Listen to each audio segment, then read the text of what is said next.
Attention, all Animal Crossing gamers. Tom Nook needs your help to steal a villager's soul. All it's going to take is your credit card number, the 3 digits on the back, as well as the expiration date and year. You're also going to have to trade Bishiv all of your Pitfall seeds, so Tom Nook and Bishiv can secure control over Animal Crossing once and for all.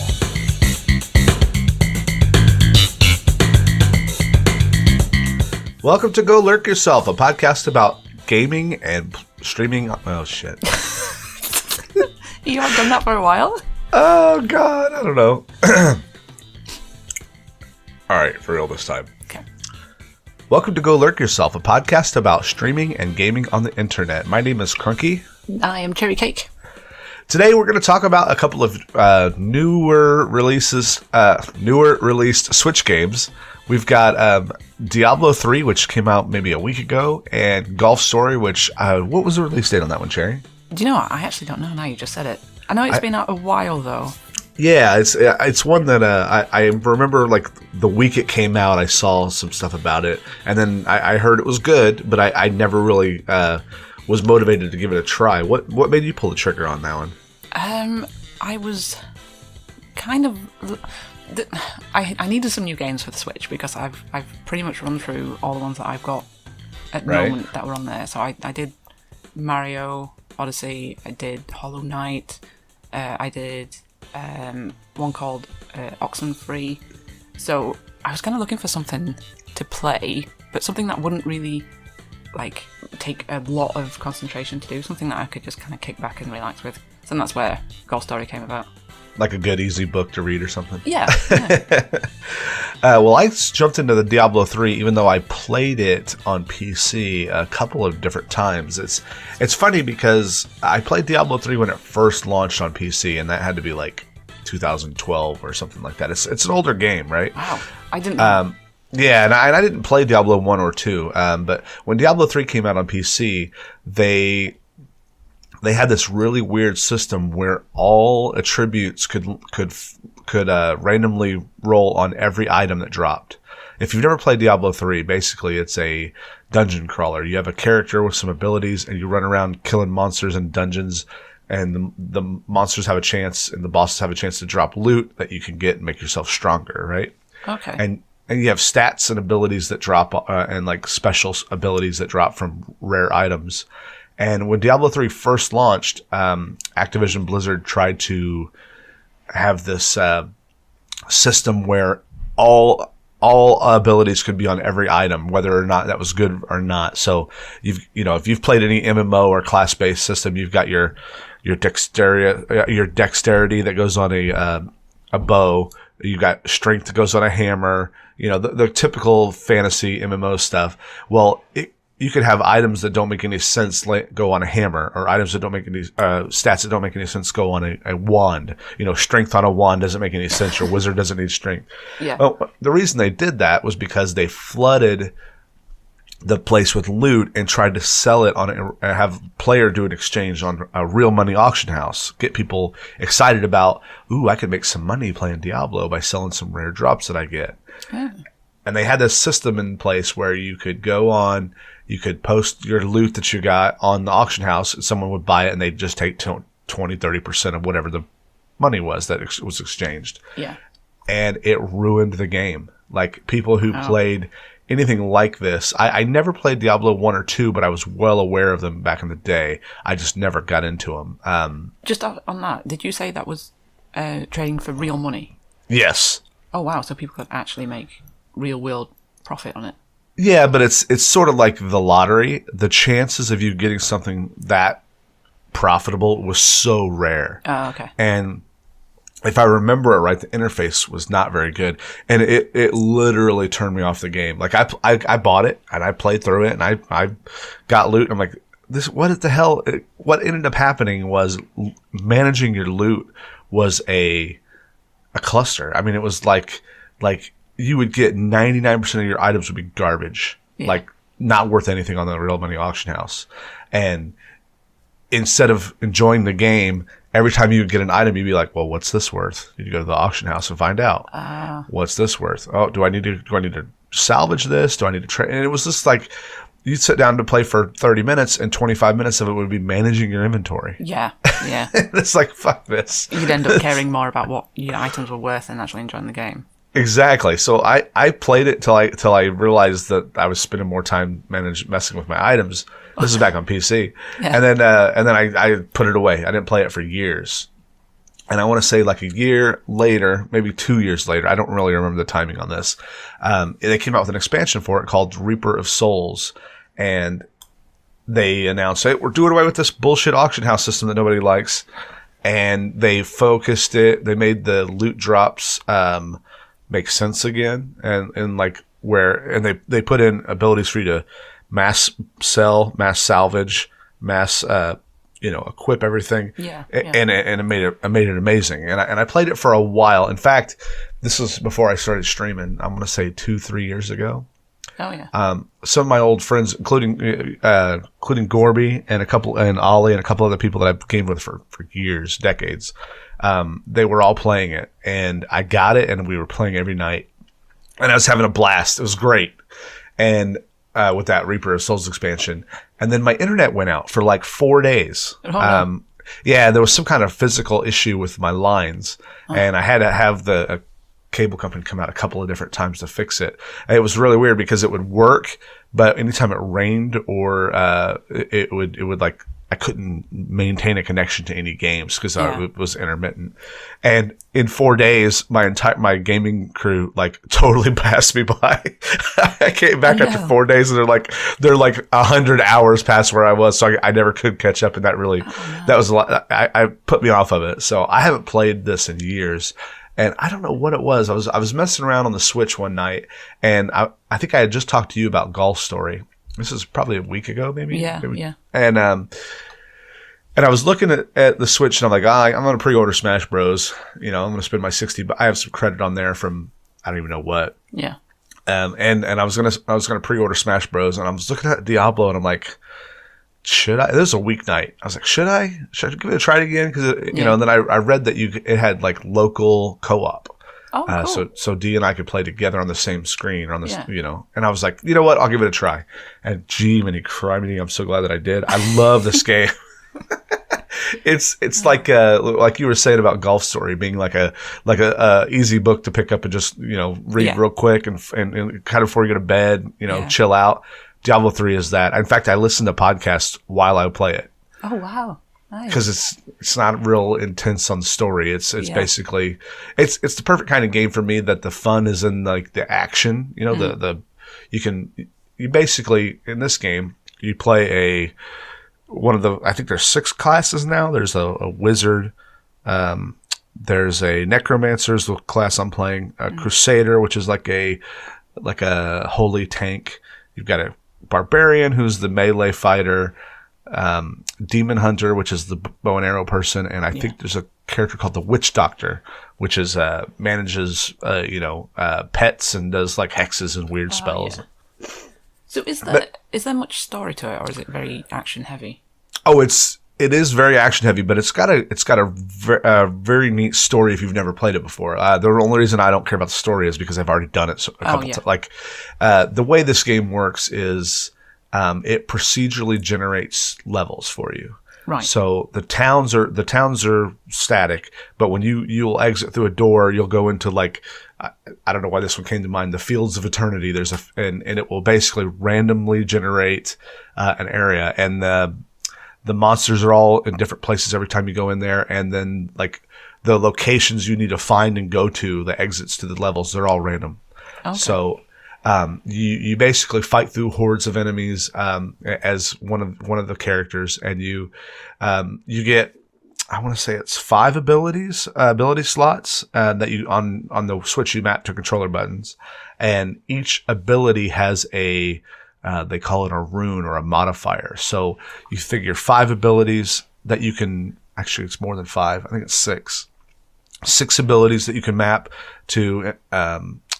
You can pick between 3 or 4 different abilities for each slot. So you've got, what's that? 6 times 5. You got 30 different abilities to choose from to set your character up, and each one of those 30 abilities has a modifier on it. Wow.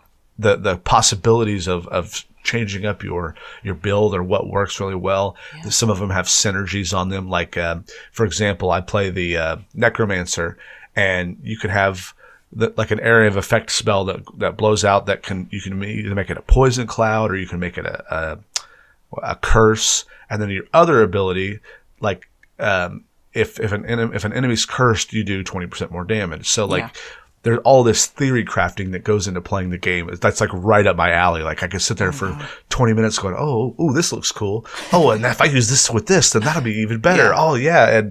And then on top of that, you'll like at the end of the game, when you start hitting the level cap and you start like getting better gear at the end, it's got a very smart end game, sort of like, WoW or any MMO where once you get the level cap, all of a sudden you start getting better gear. Like you can climb that ladder some more. You start having legendary or set pieces that even have abilities and buffs to your abilities on the gear itself. So like it's endless. I mean, and I think there's 17 difficulty levels. Yeah, it goes like easy, medium, hard. They have like, evil Diablo names for them, because the last one's called Torment.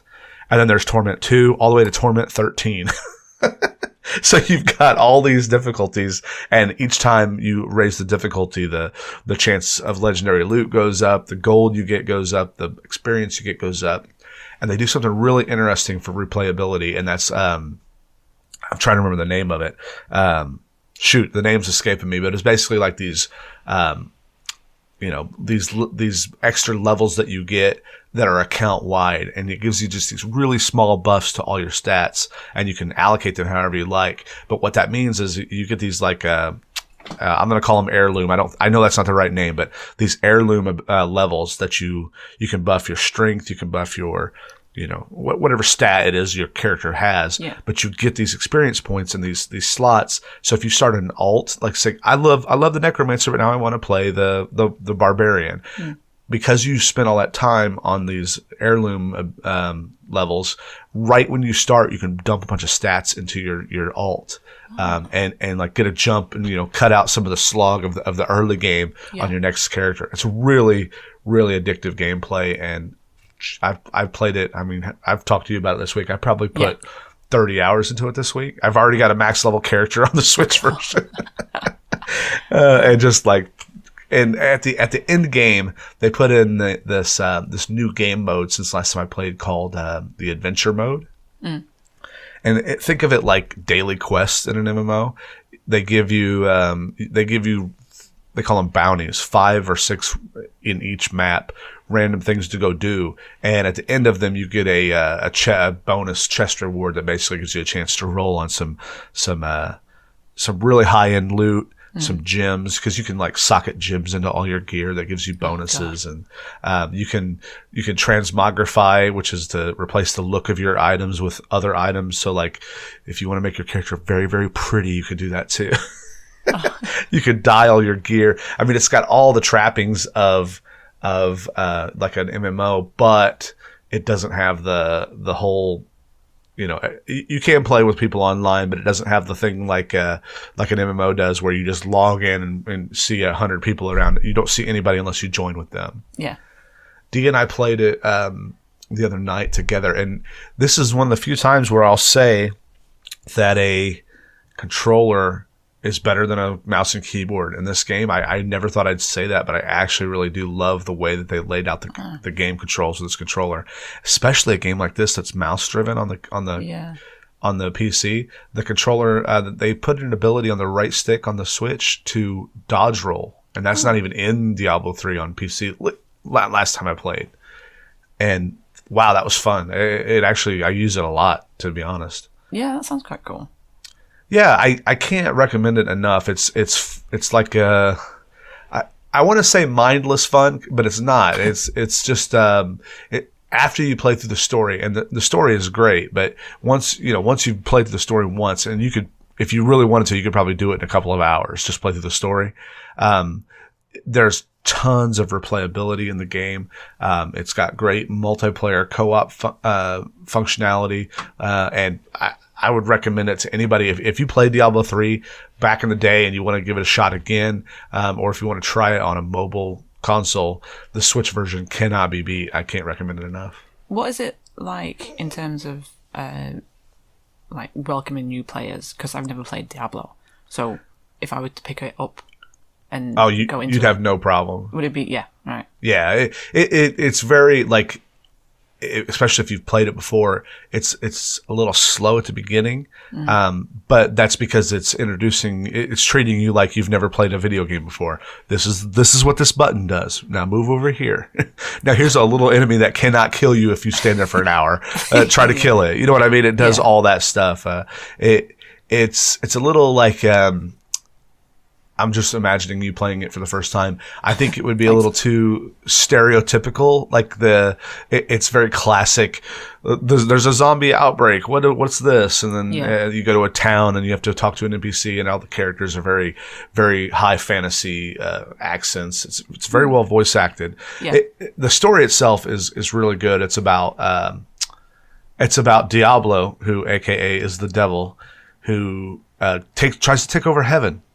In fact, at the end of the game, spoiler, you fight him in heaven. It's a really neat story, and they do a lot of bobs and weaves to the story to get you there. There's some characters who aren't who you think they are, and then the Reaper of Souls expansion adds another whole act. The main game's 4 acts, and they add a 5th act where you basically fight the Grim Reaper at the end of it. Wow. Does it have any relation or references to the other 2? Because obviously this is Diablo 3.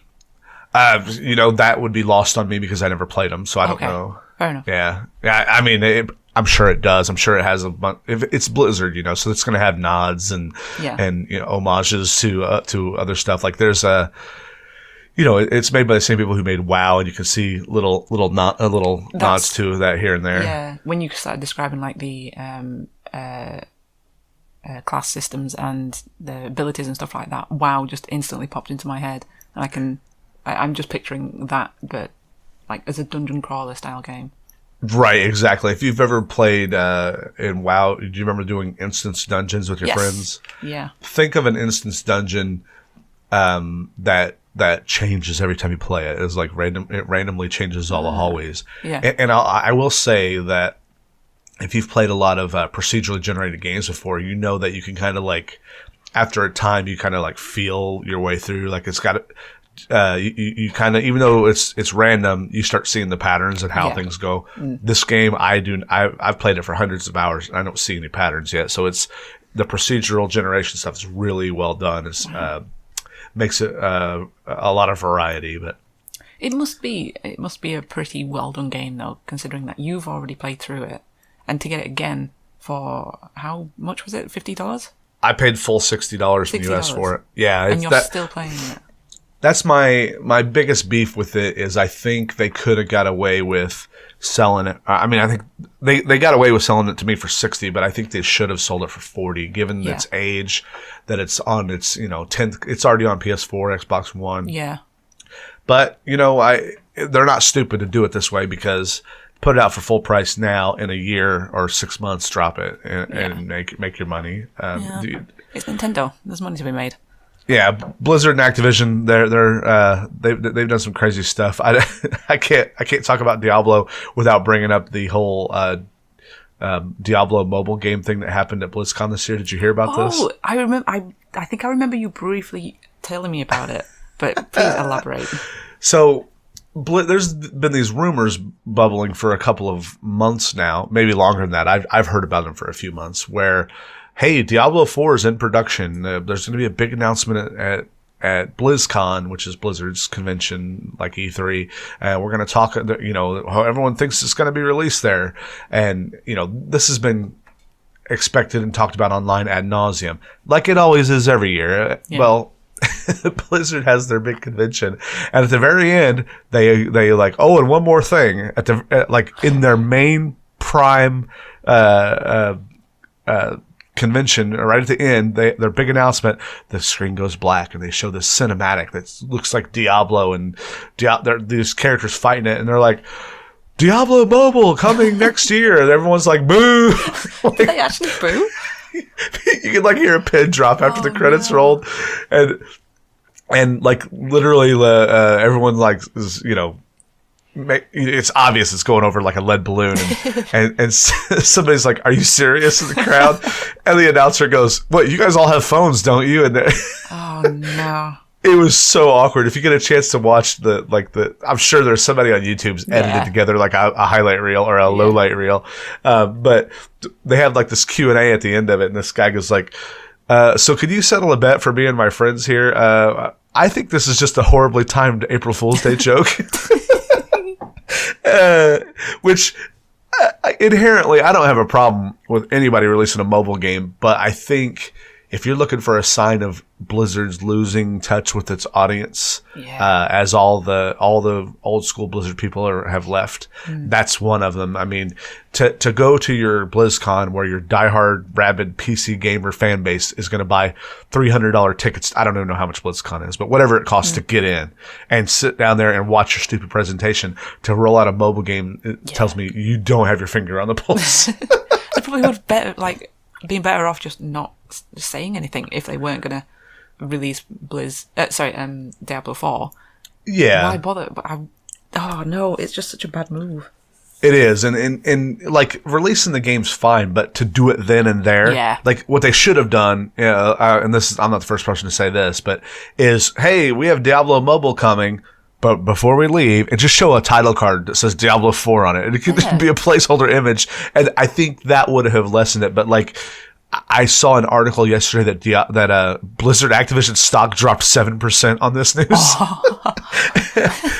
Because there's a website called a YouTube channel called The Know that does a lot of gaming news. Yeah, it's by this. Yeah, it's by the same. What is their big channel called? Rooster Teeth.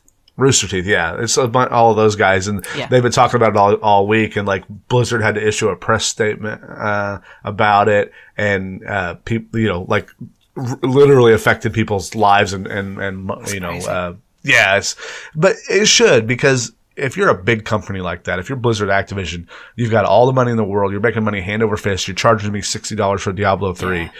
Hire a fucking PR person to go, hey guys, this is not a good move. We should not do this. We should not release this mobile game at our big BlizzCon.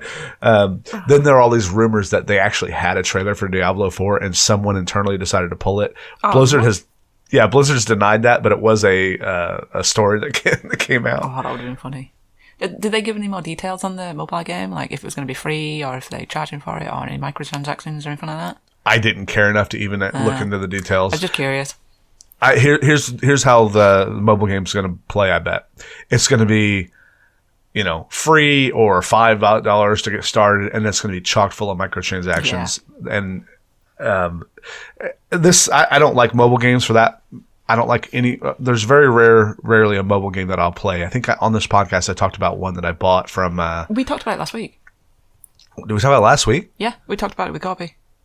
Which game was it? Oh well, I don't know, but we were talking about mobile games, and if we'd there was one that we were talking about. What was it? Yeah, one I talked about. I played when I was in Vegas on the plane. Oh yeah.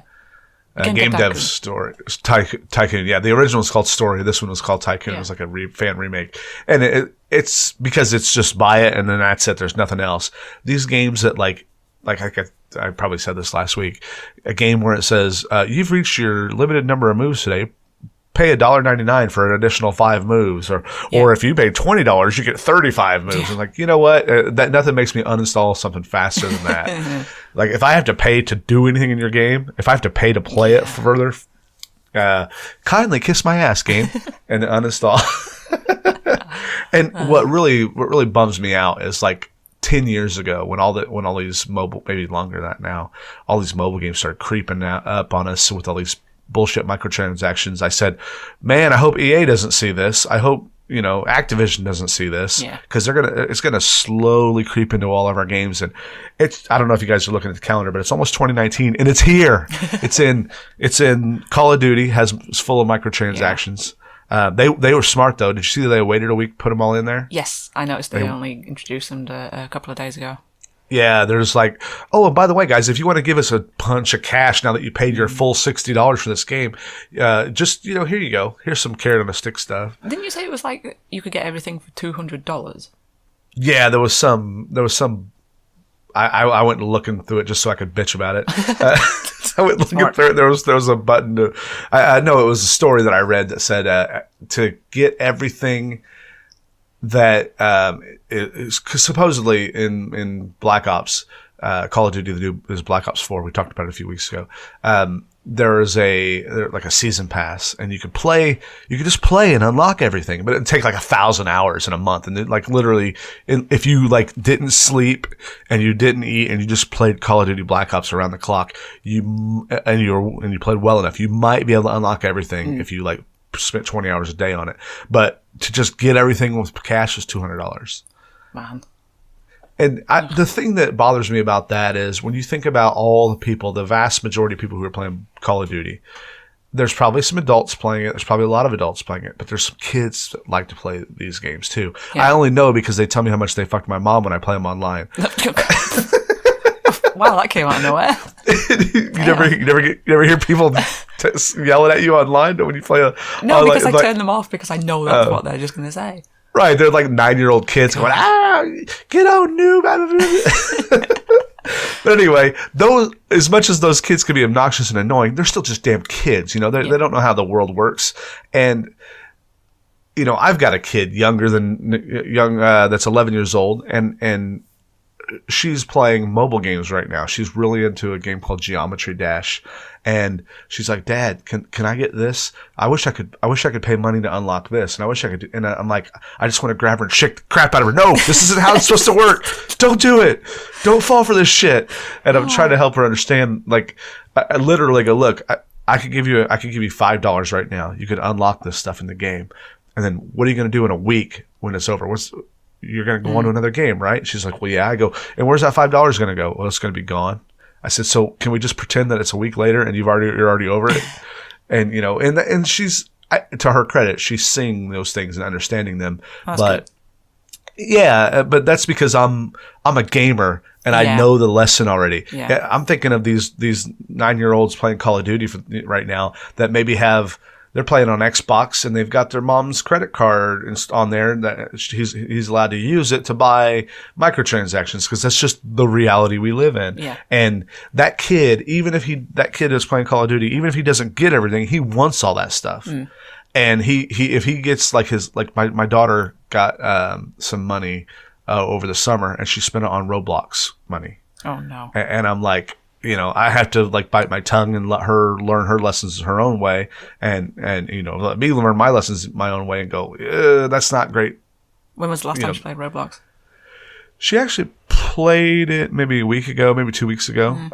She plays a lot more, and it's one of the reasons that I didn't interfere with that decision because she wanted to. She does play that game quite a bit, so I'm like, right, yeah. Okay, if you want to, that's fine, but it's really difficult. Like she wanted to stream on Dee's my wife, the Sunny D. She wanted to stream on Dee's computers the other day, and she played Geometry Dash, which is a mobile game, but there is a version of it on Steam, I think, that you can run on a computer. Yeah. And she gets on Dee's computer, and because there's like a small rabid fan base, she got like a 50-person raid on Dee's channel. Dude. He got like 50 new followers playing Geometry Dash. Oh, God.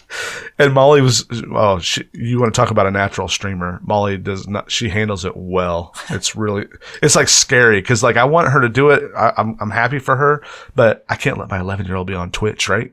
Yes, you can. You're fine. Yeah. I mean, again, it's literally against the rules of service. You have to be 13, I think, to stream. Oh, was it 13? Without parental permission, oh, right. Or supervision. Right now, we let her stream on our channels. Yeah. And they can, but we have to sit there and monitor chat because, I mean, every time she's streamed, there's been some asshole I have to ban for being in it. Like, it's one thing when somebody comes in as just a prick and says like, "Oh, you're hot," but when it's an 11-year-old girl, it's like, oh my God, skeevy as hell. We don't even mess around. We're just like delete, and before Molly even sees them. But anyway, I've gone on and on and on my rant about digital content and mobile DLC. games, I guess. Does Golf Story have any? 3. Yeah, I know. That's one thing I'll say about Diablo 3. No, it's got paid DLC that's unlocked, but there's no microtransactions in it. How much does a DLC cost? The version that's on the Switch is all inclusive. It's $60 for and you're all up to date. That's probably why one of the ways they justify charging full price for it, because it's got all that shit in it. They added on the PC, if I remember right, the game came out. Then they had a full-on expansion that introduced a new class called the Crusader, and it had a new story mode. And then since then they released one more character, and that's the. To be honest, I'm surprised they haven't released more characters by this point, but they released the Necromancer along with like the adventure mode and a couple other modes. There's some really late game stuff that I'm just now seeing for the first time, where you can unlock this cube that has special abilities, and you can like farm things to like take powers from one weapon and put it on another. I don't really understand it yet. I'm really just getting into it, but it's needlessly complicated at the end, probably because they know you're done with the content and they just need you to keep that carrot on a stick going. But is there any DLC in Golf Story? Just before we get onto that, who would you recommend this game for? I would recommend it to everyone. It's if you don't like those types of games, dungeon crawler, loot grind. Over the shoulder. It's not really isometric view. It is isometric view, but it's fully 3D. It's not like the isometric's usually associated with a 2D made to look 3D. Yeah. Like if you played Super Mario RPG, that's a 2D game that looks 3D, even though it's not. I'd recommend it to everybody though, unless you absolutely know you don't like this type of game, because it's just a lot of fun. That's all I can say. Nice. Well, hopefully in the future. The devil's in the details, as they say. Okay. Get it? Oh, Diablo 3. Come on. Get out. I'm surprised you came up with that, actually. It's quite early for you, so I'm impressed. Hey, my brain works sometimes. Sometimes. Yeah. So why don't you tell us about Golf Story? Ooh, Golf Story. Yeah, this is like... I just looked up when it had been released, and it's over a year old now. So probably a lot of people have already been there and done it. So, but it hasn't been on the Switch the whole year, has it? Yes. Wait. Okay. Hang on. Let me get for whatever reason, I'm thinking it came out like 6 months later on the Switch. I think it came out on Steam first, like not early access, but whatever. I think it was. Nope. It's exclusively for Switch, and it came out in September last year. It's not out on PC. Nope. Oh, okay. Well, I'm wrong. Sorry. No, I didn't know that myself. I thought it was. I didn't realize it was an exclusive. Actually, I honestly thought it was on Steam as well, like you say. And here we're saying the Switch doesn't have any exclusives, and you're playing one. I know. Yeah, a small little indie game that cost me like £10, but I got my money's worth from it. Anyway, so basically, for those that don't know what Golf Story is, which I'm sure a lot of you will, it got quite big, I think, when it was released last year. I remember watching Grand Keys play it on stream. But basically, you play as this little character, and you're attempting to break into the pro leagues in golf. For some unexplained reason, you're very hated amongst the community that you're in. I don't know why. It's just people just don't like you. When you come by, they're just like, get a load of this jerk. Yeah, pretty much that. Yeah. It's like, what are you doing here? You don't belong here. Get out right now. You haven't even done anything. So that's unexplained. Anyway, so you're trying to make a name for yourself in the golf world, and you visit various little places along this little map that you have, competing in little mini games of golfing. Each little area has a golf course that you have to complete. You have to get, I think it's par or under, and yeah, it's just a progression of story like that. There's not a great deal of story in it, even though it is Golf Story. It's just basically you're trying to get into the pro world, but I think you're trying to I'm struggling for the word. honor your dad because I live think up to his legacy or whatever. Yeah, because he was a pro in golf as well. So yeah, basically the style of it. I was trying to tell you about this actually, Crunk, but the style I think we were talking about it. Yeah, it's very similar to, if you imagine Stardew Valley. It's that kind of pixelated graphics, which is. I was legit on the eShop. I was like, what the hell they call? I almost called it the auction house. I was on the Switch eShop, and I was about to buy it, and I was talking to you, and you're like, it reminds me of Stardew Valley. I'm like, back. Because while I love Stardew Valley's like idea, and it literally is just too relaxing. I go to sleep every time I play it. Yeah, but I've only fallen asleep playing Diablo twice. That's one of the reasons that I like playing Golf Story, though. It'd probably be I'll end up getting Stardew Valley as well at some point just for that. Yeah, but you were concerned because you don't like games that are very text heavy. So you had concerns about it when you went to buy it. I don't like reading lots of words. That's sure enough to put you to sleep anyway. Right. But the only comparison, one of the comparisons I would make to Stardew is one, the graphics, and two, the interaction with other people. I think it's not the story. Obviously, if you haven't played Stardew Valley, I'll try not to spoil it too much, but Stardew has a very deep story that can be read into, and things happen at the end of it that are quite surprising in Stardew. This is very linear. It's very very straightforward. Is there like a ticking clock the whole time too? No. Stardew has a day-night cycle and a ticking clock situation that I'm like stressed about the whole time I'm playing. No, it's not as in-depth as Stardew. You don't have like stamina or have to eat or anything like that. It's okay. Yeah, it's not. It's very very very surface level. How was sorry, I'm all over the place, not letting you get your recap out. How is the golf itself? Is it fun? Is it like a good golfing simulator, or is it more arcadey casual? It's very arcadey casual. Okay. It's very very simple, very easy to pick up. There's nothing technical difficult. Like there's nothing difficult about it. There's a lot of timing involved. Basically, you have like a little bar on the bottom of your screen when you go to swing, and you press it to start the swing. You press it again to determine how much power you have, and then press it again to determine how accurate you are. So like 1980s Mario Golf. Yeah. Okay, got it. Yeah, it's very, very simple like that. But I think that's one of the things that adds to it. It makes it very easy to play. It's not overwhelming with difficult controls or technicalities or anything like that. So. Oh, that's good. Yeah. I'm warming up to it. Keep telling me. Around. Would you say that like the story sections and the versus the gameplay of the golf itself, is it like 50-50? Is it real heavy on one or the other? I would say it's probably about 60-40 on the golf. Okay. There is a lot of golf involved in it, which I did at some point. I had to kind of put it down because I was getting a bit bored with just having to golf. Yeah. And like I say, it's not a very difficult game, so a lot of it was just sometimes just going through the motions of having to beat a course to progress the story.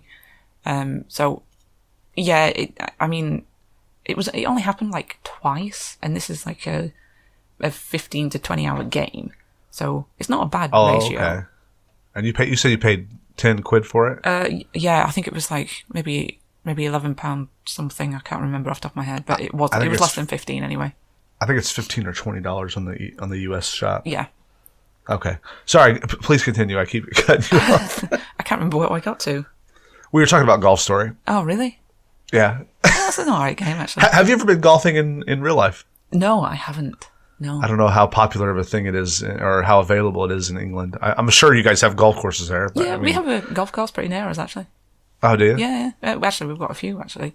Our area is quite rural, so there are a few golf courses, but no, never something that I've ever been, like, intrigued enough to play. I find it quite boring, to be honest.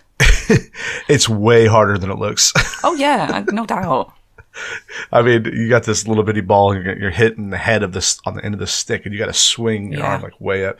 Like I literally, when I go golfing, I will line up and I'll aim about 45 degrees to the left of where I want the ball to go, and I'll hit the shit out of it, and it'll just arc way over, and I'll still go to the right side of the course. Oh, you did well though, because you hit the ball.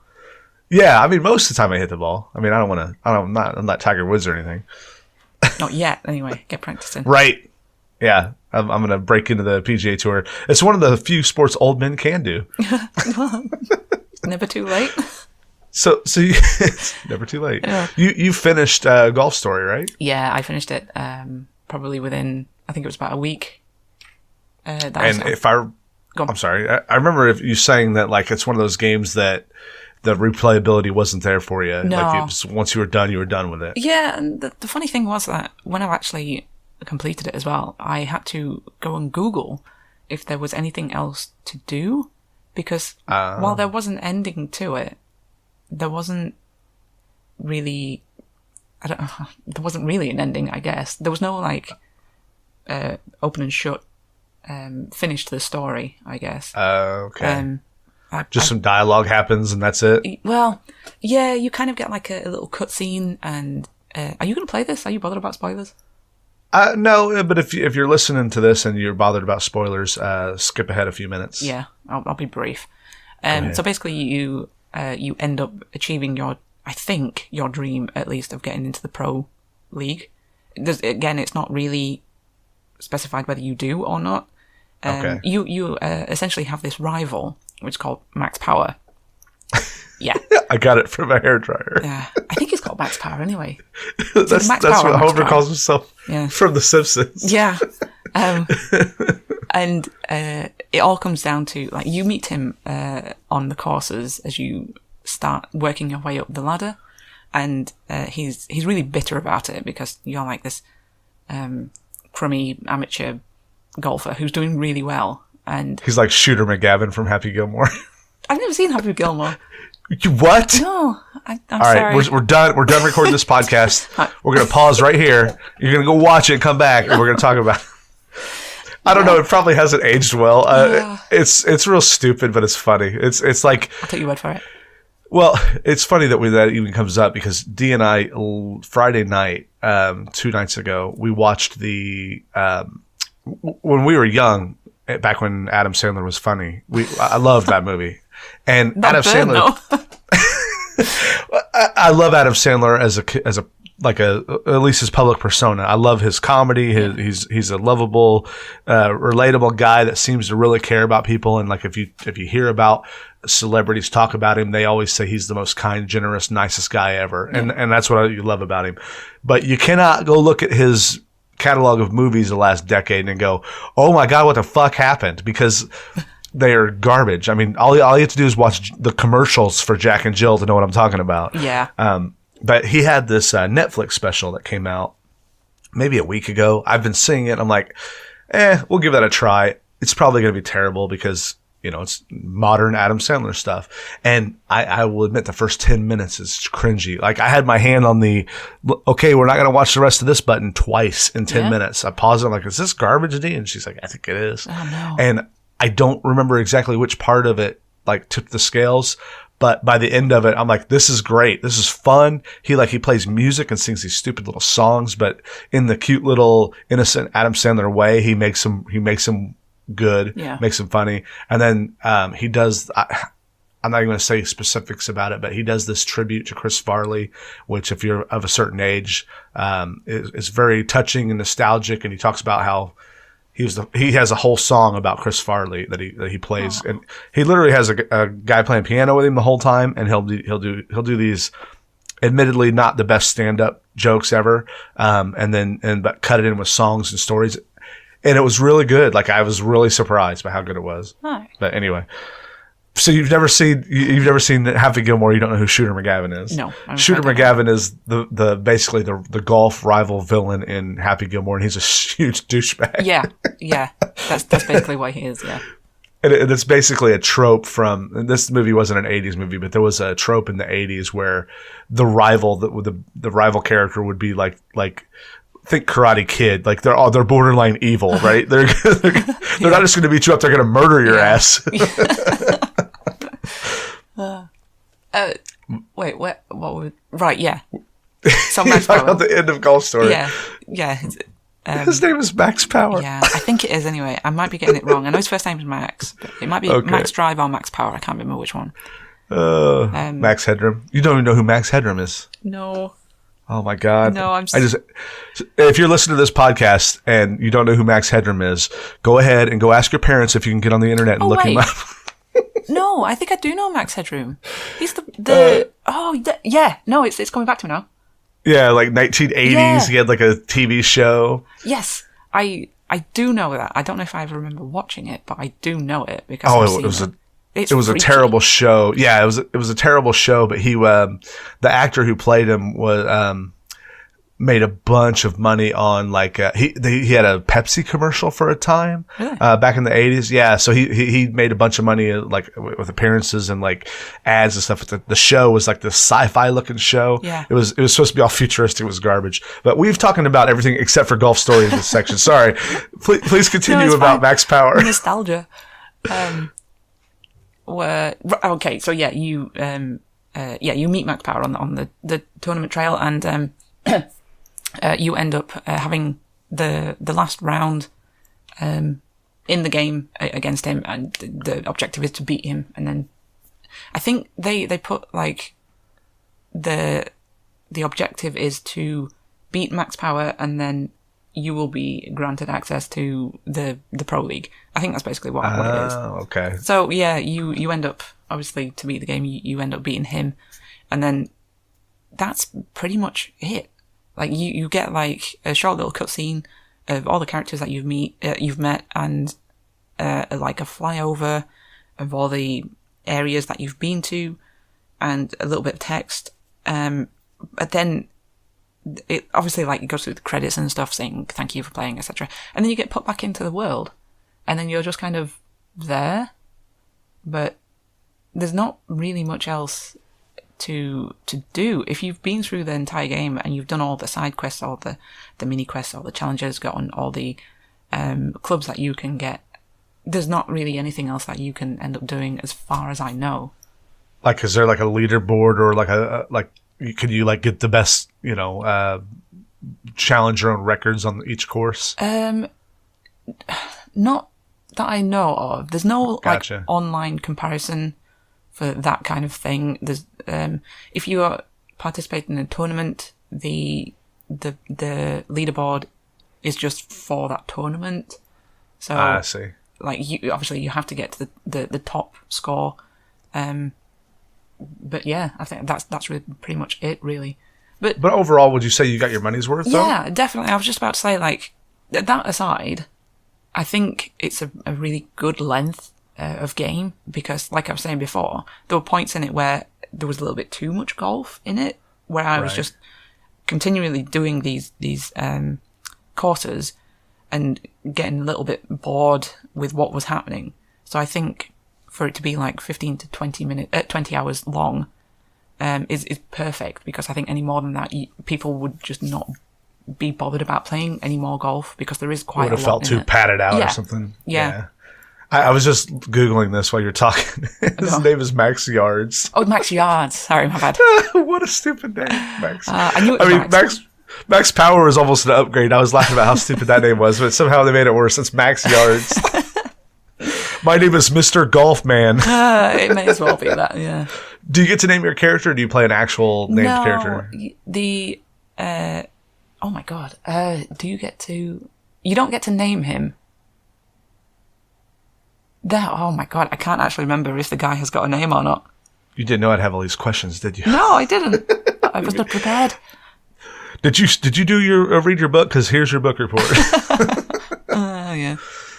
But it sounds to me like you had a good time, even though there's something to be said about a good short game. Like, okay, this is good. I find myself, especially as I get older and have less time to play games, that like a game that's just even if it's short, as long as it's chocked full of goodness, it's dense and fun, but it doesn't take forever, great. But I hate a game that like, okay, I'm now, I say this as I play the eternal loot grind game, Diablo, but a game that's just padded out with, busy work. Yeah. Like, this game is 60 hours, but there's only an hour and a half of actual content in it. The rest of it is just you running from point A to point B. Yeah. I'm looking at you, Red Dead Redemption 2. Ooh.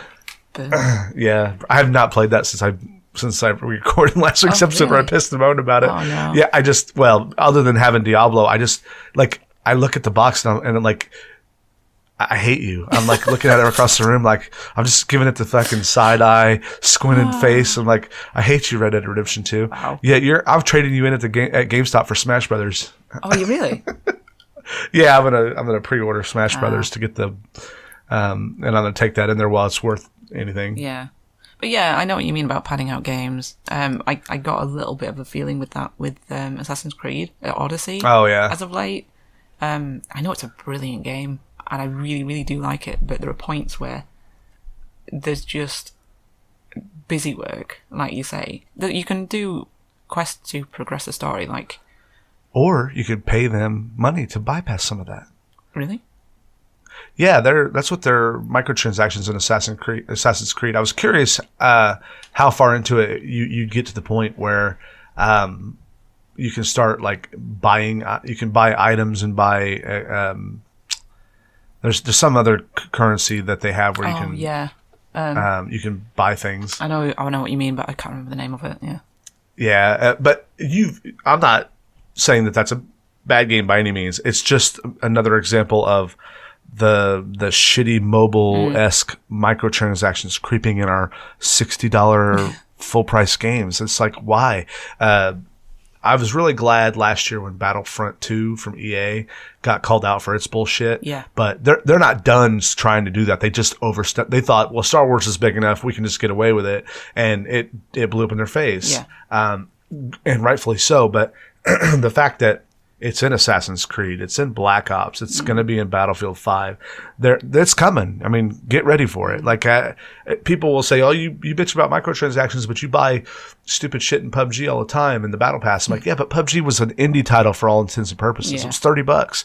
If you want to see any evidence of how indie it is, go look at it. It still plays like ass 2 years later. You're not wrong. But the good thing, the good thing with Assassin's Creed that I found is that even though there are microtransactions in it, they're not in your face.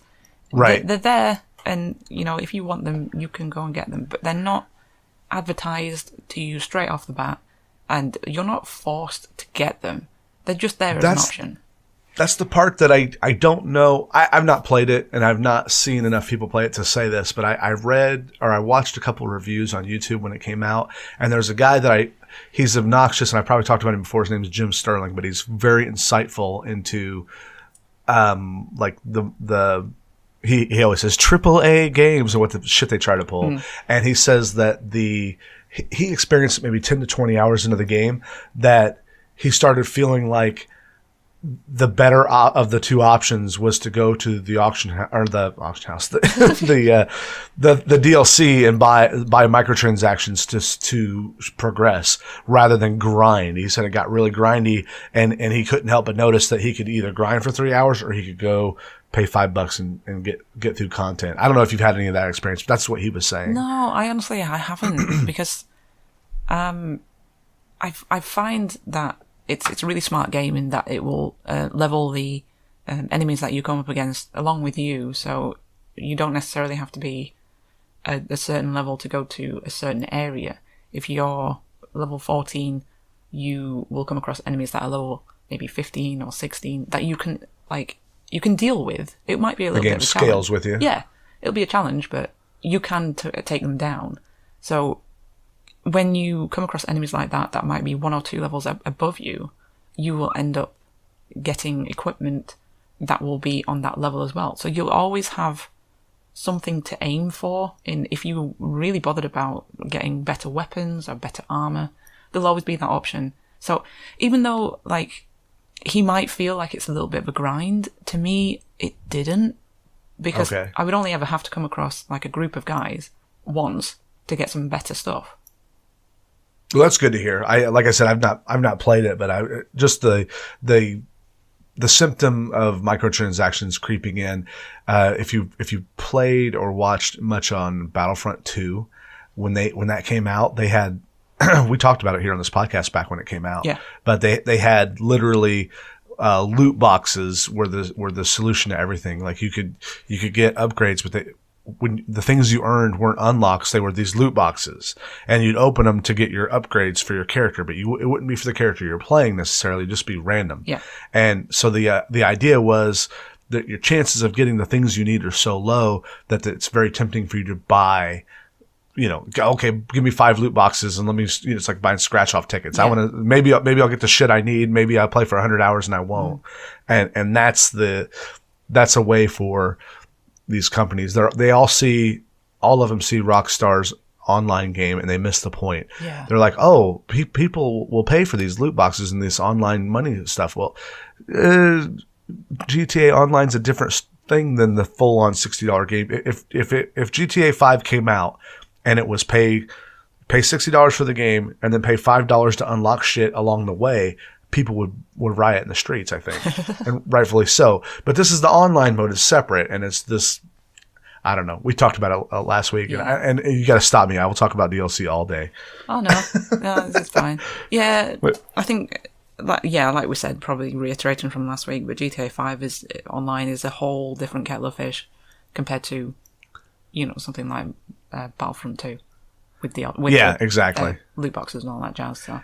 Yeah, if they try to shoehorn in, I'm looking out for this, but any of the big companies, EA, Activision, Blizzard, Ubisoft, none of their big games are going to come out without some sort of microtransaction in it, because and what they'll say is, oh, the games are more expensive to make now. I'm like, well, no, then don't spend it.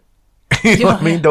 Don't try to justify being greedy by saying, well, the games are expensive to make now. Like, well, you wouldn't spend the money if you didn't think you were going to make it. So don't give us that bullshit. Unless you're stupid. I don't think any of them, they're too big to be that stupid. Except for maybe Blizzard putting out a mobile game at their conference.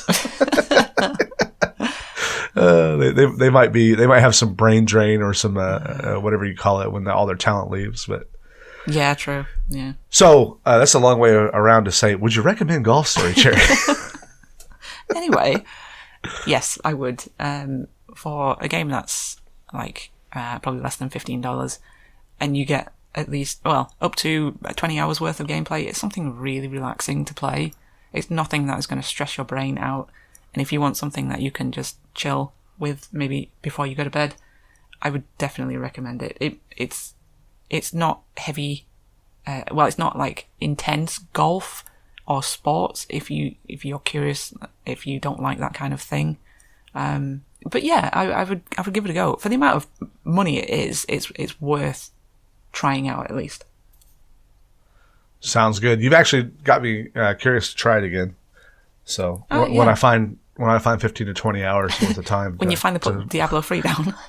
Yes, after Smash Brothers comes out, and I take back Red Dead Redemption 2, and I play Dead by Daylight, and I say that as we're about to jump on and play PUBG with Chaos. Yeah. Yes, so many games, not enough time. I'll tell you what, man. Isn't it funny that like growing up, maybe you had this too, I don't know, but growing up, I never had the games that I wanted. There were always games that I couldn't afford, I didn't have the time or money, or that I didn't have the right console for. And I always wanted them. Now I have all the consoles that I want, and I have all the games that I want, and it's just not enough time. Just not enough time to do it. What happens when you grow up, man? I'll tell you what. Well, welcome to We're All Getting Older, and this is very depressing. A podcast about getting old. Oh, yeah. Cherry, thank you so much for being here. Pleasure as always. How can people get a hold of you on the Twitters? Oh, well, if you guys want to contact me for any reason, for whatever reason, I am on Twitter. You can get me at cherrycake518. I'm also on Twitch, twitch.tv/cherrycaketv. What about you, Crunk? I'm all over the internet under Crunky with 2 N's, KRUNNKY. You can find me at twitch.tv/Crunky, or I'm on Twitter at Crunky_Twitch, because I just like to keep it confusing for everybody. So awkward. I'm also on you can find me on MySpace and AOL chat rooms. forget MSN Messenger. No, I never do. It's Microsoft, man. I don't do that shit. You can also find me on what was the really old internet access before AOL called? I don't know. I'm not that old. Yeah, I know. Anyway, you can find me on the Telegraph. I'm under Morse code. beep, beep, beep, beep. All right, bye everybody. Bye.